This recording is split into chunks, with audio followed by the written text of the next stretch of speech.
दर्शकगण, श्रोतागण, भाई और बहनों, मातृशक्ति को नमन।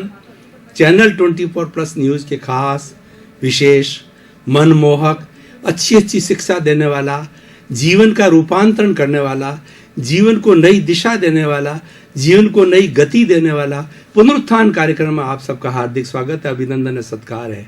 पुनरुत्थान के अंदर प्रतिदिन नए नए विषय बताए जाते हैं, बासी विषय नहीं परोसे जाते हैं और हर विषय के अंदर कुछ न कुछ एक मैसेज होता है। तो आज का जो हमारा नया विषय है एक सामाजिक बुराई की तरफ है, एक व्यक्तिगत बुराई की तरफ है। तो आज का हमारा विषय है लालच बुरी बला। दर्शकगण, श्रोतागण, भाई और बहनों, ये एक ऐसा विषय है, अगर इस विषय पे व्यक्ति मनन करे और पूरे एपिसोड के अंदर जो बताया जाता है उसको ऊपर ध्यान देवे तो उसका जीवन संतोषप्रद हो सकता है। क्योंकि हमारी भारतीय संस्कृति के अंदर कहा गया है संतोषम परम सुखम। जो हमारा जीवन है उसका मुख्य उद्देश्य है सुख की प्राप्ति करना।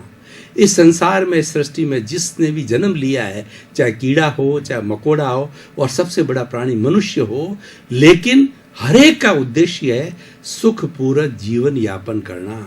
कोई दुख नहीं चाहता है, कोई मरना नहीं चाहता है। तो हम किसी का जीवन हनन करें, किसी की हत्या करें, तो ये हमारे को क्या अधिकार है? ये सबसे बड़ा पाप है। और इस दुनिया के अंदर सब पाप क्यों होते हैं? तो उसके मूल में जाएं तो उसकी जड़ है लालच। भारतीय संस्कृति 4 बड़ी बुराइयों की ओर दृष्टिपात करती है: क्रोध, मान, माया और लोभ। क्रोध और मान को जो है वह द्वेष कहा जाता है, माया और लोभ को राग द्वेष कहा जाता है।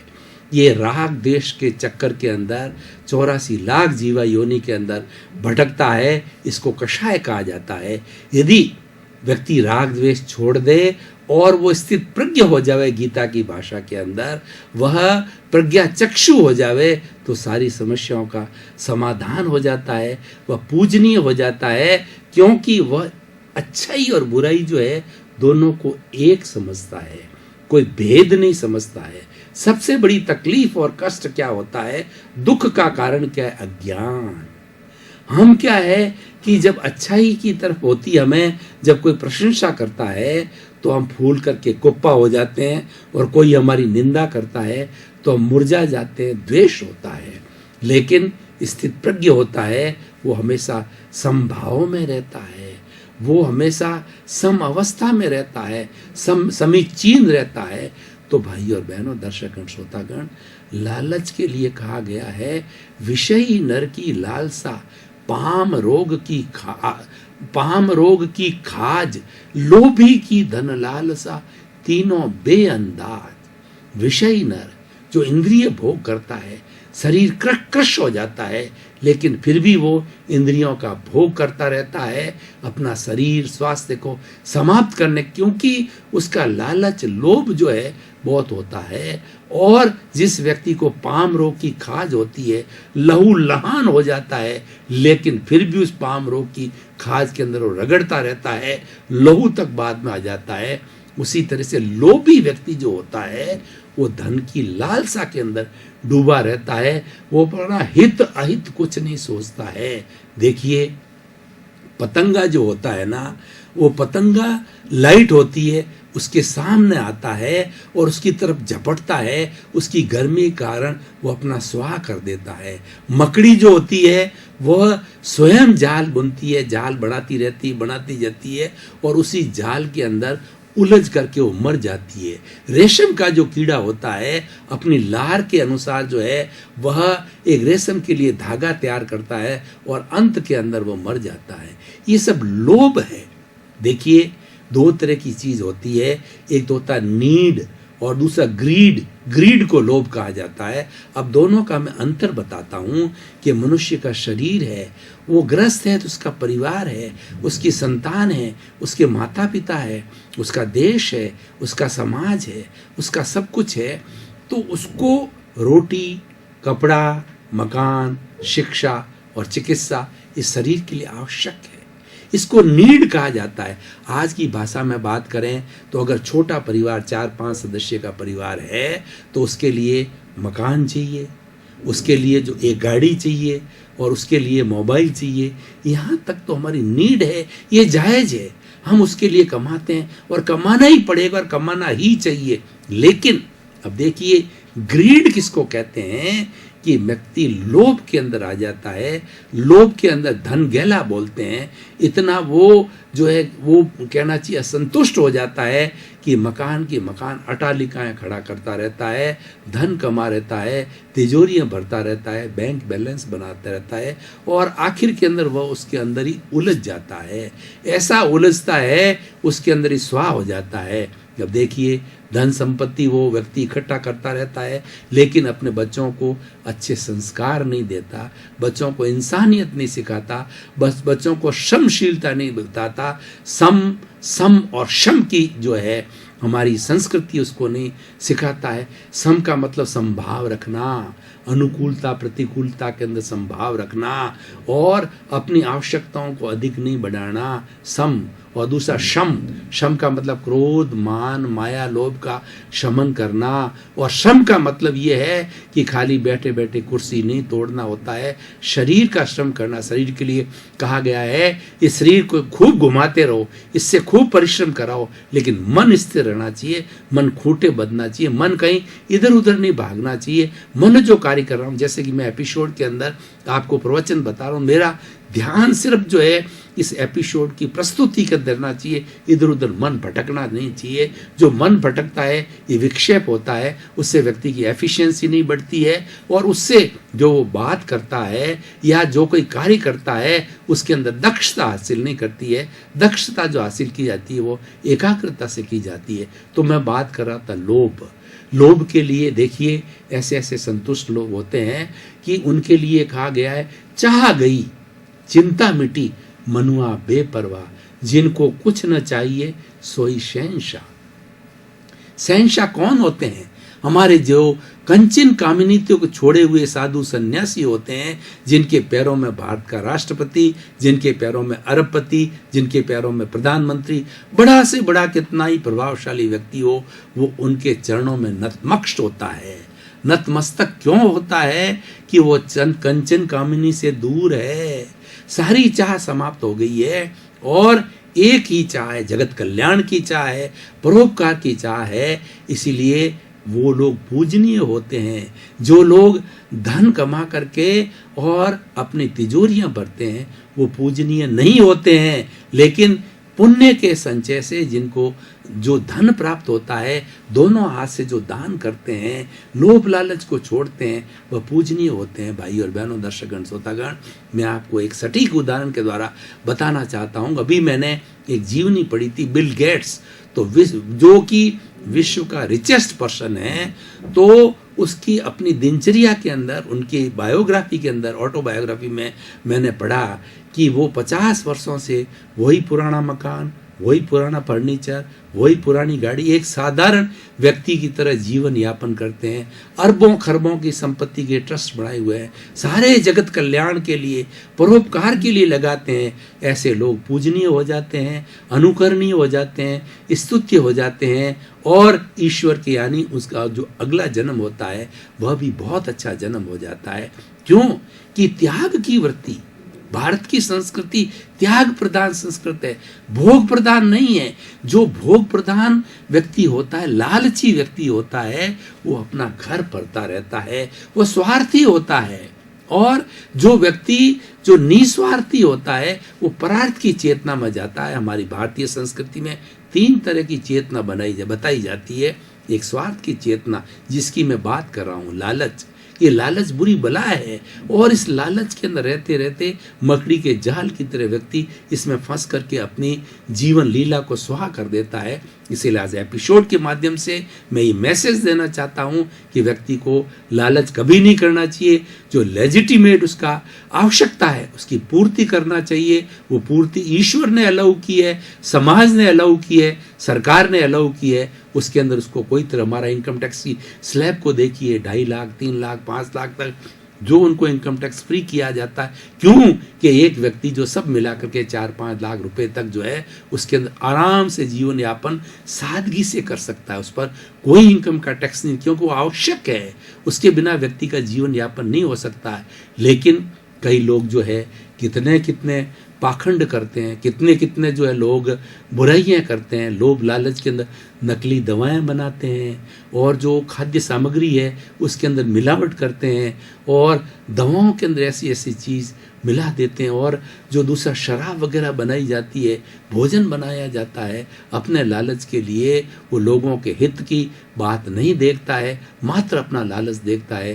तो ये बुरी बला है जो वो स्वयं तो जाता ही है, साथ साथ में समाज को भी खराब करता है। तो भाई और बहनों, दर्शकगण, श्रोतागण, मैं ये कहना चाह रहा हूँ कि हमारी भारतीय संस्कृति के जो नेगेटिव थॉट्स हैं, क्रोध, अहंकार, माया, लोभ, ये 4 बड़े हैं और इनके साथ ही बहुत बड़े हैं। कुल 18 पाप गिने जाते हैं संस्कृति के अंदर, जो है निंदा करना, मत्सर भावना है और ईर्ष्या करना आदि आदि 18 तरह के हैं। लेकिन ये 4 में इंक्लूड होते हैं।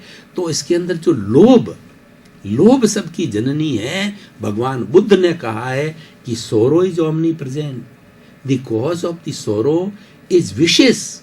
If you want to get rid of the sorrow, reduce, curtail, minimize or dissolve all the wishes. अगर आप अपने जीवन का कल्याण करना चाहते हो, सुख चाहते हो, अपनी लालसाओं को विस्तार मत दो। जो व्यक्तिगत आवश्यकता है कि रोटी, शरीर को रोटी चाहिएगी, कपड़ा चाहिएगा, वो तो अलाउड है। उसके अलावा है वह लालच के अंदर गिना जाता है, उसको विस्तार मत दो। और ये लालच कब आता है कि व्यक्ति जो है अपनी आवश्यकताओं को बहुत अधिक बढ़ा देता है। दर्शकगण, श्रोतागण, भाई और बहनों, हम जो है गहन चिंतन के अंदर डूब गए थे, हमको पता ही नहीं कि आधे घंटे का समय कैसे निकल गया। अब शरीर को थोड़ी ताजगी देने के लिए, हमारे मस्तिष्क को ताजगी देने के लिए ब्रेक ले रहे हैं। ब्रेक के बाद पुनः हाजिर होंगे। ब्रेक लिया, शारीरिक रूप से, मानसिक रूप से हम तरोताज़ा महसूस कर रहे हैं। पुनः हमारा जो निर्धारित विषय है, उस विषय के अंदर फिर हम गहन अध्ययन की ओर जा रहे हैं। आज देखिए, हमारी जो नारी है ना, वो जननी है और वो पूजनीय है, वो साध्वी की, वो सादगी की जो है मूर्ति है, श्रद्धा की प्रतिमूर्ति है। उसको ईश्वर ने एक सेल्फ ब्यूटी दी है जो कि मनुष्य को नहीं दी है। वह तो एक परी का रूप होती है, सौंदर्य की मूर्ति होती है। लेकिन फिर भी कितने कॉस्मेटिक्स जो है लेडीज यूज करती है, कितने तरह के लिपस्टिक करती है, वो सारा जब करती है तो नकली दिखाई देती है, जबकि अपने रूप में रहती है, उसका रूप निखरता है, सौंदर्य निखरता है और बड़ी वो अच्छी दिखाई देती है। और इस तरीके से भाई और बहनों, दर्शकगण, श्रोतागण, ये लालच बुरी बला है, बहुत ही घृणित कार्य है। अगर जीवन के अंदर सफल होना चाहते हो, इस लालच को छोड़ दो। देखिए, व्यक्ति लालच के अंदर जाता है तो वो क्या क्या करता है, हम थोड़ा देखें कि लालच में जाने के बाद व्यक्ति ये इच्छा करता रहता। जैसे कि मान लीजिए शेयर्स की बात करें, तो व्यक्ति ने शेयर खरीदता जाता है, और लाभ होगा, और लाभ होगा। वो कहीं पर भी रुकता नहीं है, कहीं पर भी संतोष नहीं करता, इतिश्री नहीं करता है। और खरीदते खरीदते धड़ाम से जब सेंसेक्स गिरता है तो वह रातों रात जो है अरबपति से सड़कपति हो जाता है, लखपति से सड़कपति हो जाता है, करोड़पति से सड़कपति हो जाता है। ऐसा कार्य क्यों करना? अब देखिए, जुआरी होता है, ठीक है, आदमी को जुआ नहीं खेलना चाहिए, परंतु किसी व्यक्ति को जुए की लत लग गई और जुए में उसमें 1-2 बार वो जीत गया, तो उसको वहीं पर ही जो है उसको दी एंड लगाना चाहिए, अंकुश लगाना चाहिए कि मैंने अर्जन कर लिया है, अब आगे नहीं बढ़ूं। लेकिन फिर वो लालच करता है, फिर वो लोभ करता है, और कमाऊंगा, और कमाते कमाते ऐसा होता है कि पूरी सबको जो है वो सारा खो देता है। उदाहरण के लिए देखिए कि लालच कितनी बुरी बला है। हम अपने महाभारत का उदाहरण देते हैं। दुर्योधन जो है धृतराष्ट्र का बेटा था, 100 भाई थे।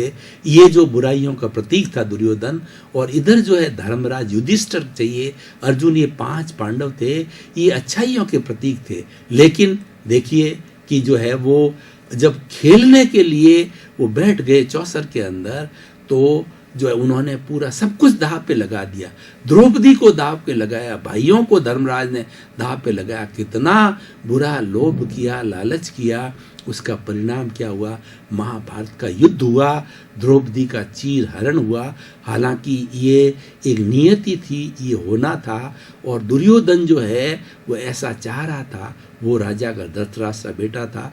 तो कहने का अर्थ ये है कि इसका निमित्त जो है वो हमारे युधिष्ठिर का जो लालच है इसका निमित्त बना। ऐसे सैकड़ों हजारों उदाहरण हैं कि व्यक्ति लालच करते करते वो पराकाष्ठ तक गिर जाता है, उसका कोई अस्तित्व नहीं रहता है। इसलिए अपने जीवन में कभी भी लालच को स्थान नहीं देना चाहिए, संतुष्टि को स्थान देना चाहिए। और लालच होता क्यों है? इसका सबसे बड़ा कारण ये है कि हमारी आवश्यकताएं बहुत बढ़ जाती है। हम जीवन के अंदर सादगी लाएं, हम जो है simple living and high thinking का फॉर्मूला बनाएं कि रोज नई ड्रेस पहनना, रोज नई गाड़ी चाहिए, रोज नया नया बड़ा बड़ा जो कॉस्टली भोजन चाहिए। आखिर कहाँ से आएगा? ये जब लालच की भावना आती है तो व्यक्ति समाज में शोषण प्रारंभ करता है, वो अपने भाइयों को कष्ट देता है, वो भाइयों को ठगता है, उसके साथ के अंदर वो बुराई करता है, वो कम तोलता है, झूठा माप तोल करता है, प्रॉफिट ज़्यादा लेता है, क्वालिटी खराब देता है और मिलावट की चीज़ देता है। तो ऐसी करने से ये लालची आदमी की प्रकृति होती है। तो ऐसा करते करते वो क्या करता है? अपने बंधुओं का शोषण करता है, अपने समाज का जो है वो अहित करता है। ऐसा व्यक्ति, ऐसा कहा जाता है, पाप का घड़ा कभी न कभी अवश्य फूटता है। तो लोभी व्यक्ति का अंत बहुत बुरा होता है, और जो व्यक्ति संतुष्टि वाला है, संतोष करने वाला है, उसका अंत बहुत अच्छा होता है। जैसे कहते हैं सत्यवादी व्यक्ति का अंत बहुत अच्छा होता है, और जो व्यक्ति झूठ बोलता है उसका बहुत अंत खराब होता है। क्योंकि ऐसा कहा जाता है कि जो अंत होता है वही उसका मेन कंक्लूजन होता है। इसलिए भाई और बहनों, दर्शकगण, श्रोतागण, आज हम इस एपिसोड के माध्यम से कुछ निष्कर्ष निकालें और कुछ मैसेज दें, क्योंकि हमारा जो पुनरुत्थान कार्यक्रम है ये कंक्लूजन में बिलीव करता है, ये निष्कर्ष में बिलीव करता है, ये सोशल यूटिलिटी पे करता है, कि ये जो रिलीवेंस ऑफ द टॉपिक पे करता है, ये प्रासंगिकता की बात करता है। आखिर लोभ बुरी बलाय का जो है वो वर्तमान में क्या प्रासंगिक है? लोभ बुरी बलाय जो है ये त्रैकालिक है, ये यूनिवर्सल ट्रुथ है, ये सार्वभौम सत्य है। हमारे सभी धर्मशास्त्रों ने इसको पाप के रूप के अंदर माना गया है, और सब अज्ञानता की जननी है, वह लोभ है, वो लालच है, उसको छोड़ा जाना चाहिए। क्योंकि लोभ के साथ में क्रोध, अहंकार, माया और लोभ, ये चारों की चंडाल चौकड़ी कहा जाता है, और इनका आपस में एग्रीमेंट, इनका पैक्ट है। अगर एक लोभ ने जो स्थान लिया तो तीनों भी उसके साथ साथ में आएंगे। आप उठा करके देख लीजिए, कोई भी लोभी व्यक्ति है वो क्रोधी अवश्य होगा, अहंकारी अवश्य होगा, छल कपट अवश्य करेगा। तभी जो है लोभ को प्रशय मिलेगा, लोभ पनपेगा। और व्यक्ति अगर सदाचारी है, संतोष करने वाला है, उसके पास में लोभ फटक ही नहीं सकता, पास ही नहीं आएगा, और चारों बुराइयां आएगी नहीं उसके पास में, क्योंकि उसकी आवश्यकताएं बहुत सीमित है। वो काहे को ज़्यादा लोभ करेगा? और जो जब उसकी आवश्यकता सीमित है तो किसी पर वो क्यों अहंकार करेगा? वो तो कहेगा मैं तो सामान्य व्यक्ति हूँ, किस बात का अहंकार करूँ? अच्छा, वो कहेगा जब मुझे कोई चीज़ की आवश्यकता ही नहीं है तो क्यों छल कपट करूँ, माया क्यों करूँ? और वो क्यों क्रोध करेगा? उसको किस चीज़ की आवश्यकता ही नहीं है। वो तो एकदम जो है एक साधु महात्मा के रूप के अंदर है, शहंशाह के रूप में होता है, वो शहंशाह कहा जाता है। इसीलिए जो ये बात कही गई है, शहंशाह वो है जिसने तृष्णा को मार दिया। ये तृष्णा कहिए, लोभ कहिए, वो विशेष कहिए, ये सारी एक ही बात है। और इसको भारतीय संस्कृति में अज्ञानता कहा गया है। इस अज्ञानता को दूर करने के लिए ज्ञान का आना जरूरी है। ज्ञान क्या है? कि आत्म साक्षात्कार हमारा ज्ञान है, कि मैं जो है शुद्ध आत्मा हूँ रियल दृष्टि से, और रिलेटिव दृष्टि से मैं सोहन राज हूँ। ये मेरा शरीर है, इस शरीर को पोषण देने के लिए, क्यों शरीर माध्यम खलु धर्म साधनम, मैं परोपकार करना चाहूँगा, मैं मेरे परिवार को पालन पोषण करना चाहूँगा, मैं कमाना चाहूँगा, तो शरीर बिना कैसे कमाऊँगा? शरीर के लिए भी कहा गया है, शरीर माध्यम खलु धर्म साधनम के साथ साथ कहा गया है शरीर व्याधि मंदिरम, इस शरीर के अंदर बहुत सी व्याधियाँ होती है। खैर उसका शमन तो दवाई के द्वारा हो जाता है, लेकिन मैं ये कहना चाह रहा हूँ आदमी को लालच के रास्ते पर कभी नहीं जाना चाहिए। और लालची बनाने के अंदर एक दूसरी आवश्यकता ये दूसरी एक और होती है, व्यक्ति जो कुसंगत में पड़ जाता है। देखिए कि आठ दिन मैंने व्यसन करना प्रारंभ कर दिया, वेश्यावृत्ति के अंदर चला गया, और वो जुआखोरी के अंदर 7 तरह के व्यसन कहे जाते हैं। हमारी भारतीय संस्कृति में सब बुराइयां हैं, उसके अंदर किसी ने अपराध करने लग गया तो ऐसा व्यक्ति लोभ करता करता जो है बड़ा डाकू बन जाता है, बड़ा अपराधी बन जाता है, तो और अपने जीवन को समाप्त कर देता है। जो ईश्वर ने हमारे को ये मनुष्य जो है चिंतामणि रूप में दिया, एक रत्न के रूप में दिया है, तो इसका हम इसका जो है मूल्यांकन तभी कर सकते हैं जब हमारे संतोष आवे, हम लालच से दूर रहें। इसलिए भाई और बहनों, दर्शकगण, श्रोतागण, इस एपिसोड के माध्यम से मैं कहना चाह रहा हूँ कि बच्चे को प्रारंभ से ही ऐसी संस्कार दिए जाना चाहिए कि तुम जो है सम, शम और श्रम की संस्कृति उसको बताना चाहिए। प्रारंभ से ही वो श्रम करे, सभी श्रम करेंगे तो हमारा घर स्वर्ग बनेगा, स्वास्थ्य अच्छा रहेगा, बीमारी नहीं आएगी। और श्रम करेंगे तो हमारे बीच के अंदर ईगो की बात जो है, टकराव की बात वो कभी नहीं आएगा। उसकी जो मैत्री होगा, सहयोग होगा, शांतिपूर्ण से अस्तित्व हो गया। और संभाव रखने से कोई व्यक्ति के साथ में कटुता आ ही नहीं सकती। तो ऐसी संस्कृति बच्चों के अंदर लालच बुरी बलाए के संस्कार है, कूट कूट करके भरने चाहिए। और हमारे जो युवा पीढ़ी हैं, जो कि कॉलेज के स्टूडेंट है, स्कूल के स्टूडेंट है, यूनिवर्सिटी के स्टूडेंट है, उनको इस विषय के ऊपर बताना चाहिए तुम खराब संगत से दूर रहो। संगत के लिए देखिए कहा गया है, जैसे नीम का पेड़ है, उसको 100 घड़ों से जो है घी से सींच दो, फिर भी उसका जो कड़वाहट जो है वो नहीं जाती है, क्योंकि उसकी प्रकृति है। और उसी तरीके से चंदन है, जिसकी कितनी सुंदर खुशबू होती है। चंदन इतना शीतल होता है कि यहाँ टीके लगाते हैं तो पूरे शरीर के अंदर शीतलता आती है। चंदन को शरीर के किसी पर लेप कीजिए तो हमारा एक पूरा शरीर है वो एसी टाइप हो जाता है, इतनी शीतलता है। तो और उस चंदन के ऊपर जो है कई भुजंग जो सर्प है अपना जहर छोड़ते रहते हैं, लिपटे रहते हैं, जहर छोड़ते रहते हैं, लेकिन चंदन के ऊपर कोई उसका असर नहीं होता है। कहा जाता है सूरदास की काली कमलिया चढ़े न दूजो रंग। हमें हमारा व्यक्तित्व इतना पावरफुल होना चाहिए, हमारा चरित्र इतना ऊंचा होना चाहिए कि लोभ नाम की बुराई जो है हमारे पास फटक नहीं सके। ये एक बुराई है, ये बुराइयों की जननी है। अगर इस बुराई को हम दूर रखेंगे तो दूसरी बुराइयां हमारे यहाँ घर नहीं करेगी। इसको पालने से हम रास्ता देते हैं दूसरी बुराइयों को, एक एक करके सारी आती रहती है। इसलिए दर्शकगण, श्रोतागण, भाई और बहनों, ये टॉपिक इतना सुंदर टॉपिक है कि ये हमारी पूरी भारतीय संस्कृति की विवेचना करने वाला है, भारतीय संस्कृति का उपसंहार करने वाला है। और बहुत बड़ा मैसेज दिया गया। हमारे जितने ऋषि मुनि थे वो निवृत्ति मार्गी थे, वो अपने लिए कोई कंचन कामिनी नहीं रखते थे, इसीलिए वो पूजनीय होते थे, हमेशा आनंद के साथ रहते थे, उनको किसी तरह का डर नहीं होगा। देखिए, लालची व्यक्ति होगा उसको नींद नहीं आएगी, उसको हमेशा डर रहेगा कि मैंने इतना धन इकट्ठा किया है, घर में भरा है, बैंक लॉकर में भरा है, तो कोई लूट नहीं ले, उसको कोई चुरा न ले, और सरकार की रेड नहीं पड़ जावे। 2 नंबर का काम करता है, रेड नहीं पड़ जावे, और उसने अनावश्यक रूप से बहुत सी प्रॉपर्टी इकट्ठी कर ली है, बहुत से घर इकट्ठे कर लिए हैं, बहुत से खेत इकट्ठे कर लिए हैं।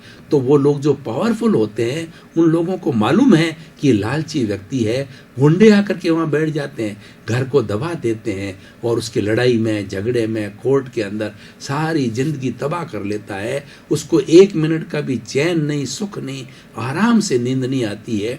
तो हम ऐसा कार्य क्यों करें? बैल मुझे मार, बैल जा रहा है बेचारे का, और हम उसको चैलेंज दें कि तुम मेरे को बेटी दे, मेरे को मार, तो हम ऐसा कार्य क्यों करें? दर्शकगण, श्रोतागण, भाई और बहनों, पुनरुत्थान कार्यक्रम एक ऐसा कार्यक्रम है, प्रतिदिन नए नए विषय, और विषय भी ऐसे, हर विषय के साथ के अंदर कुछ न कुछ अच्छा जो है वो परोसा जाता है, कुछ न कुछ अच्छी बात बताई जाती है, कुछ न कुछ सत्संग की जाती है, कुछ न कुछ अच्छा मैसेज दिया जाता है सोसाइटी के बारे में, व्यक्ति के बारे में, हेल्थ के बारे में, बच्चों के लिए, युवाओं के लिए, बूढ़ों के लिए, सबके लिए, वरिष्ठ नागरिकों के लिए, सबके लिए कुछ न कुछ अच्छी बात बताई जाती है। और इसका कारण क्या है? इसका कारण ये पुनरुत्थान कार्यक्रम का हमारा उद्देश्य जगत कल्याण करना, अच्छी अच्छी बातें बना करके जगत का कल्याण करो। सर्वे भवन्तु सुखिनः सर्वे भवन्तु निरामया। इसी क्रम में आप सभी का जीवन आनंदमय हो, मंगलमय हो, प्रेममय हो, शांतिमय हो, सुखमय हो। आप अपने परिवार के साथ आनंद से जीते हुए परोपकार के साथ जीवन यापन करके मोक्ष मार्गी बने।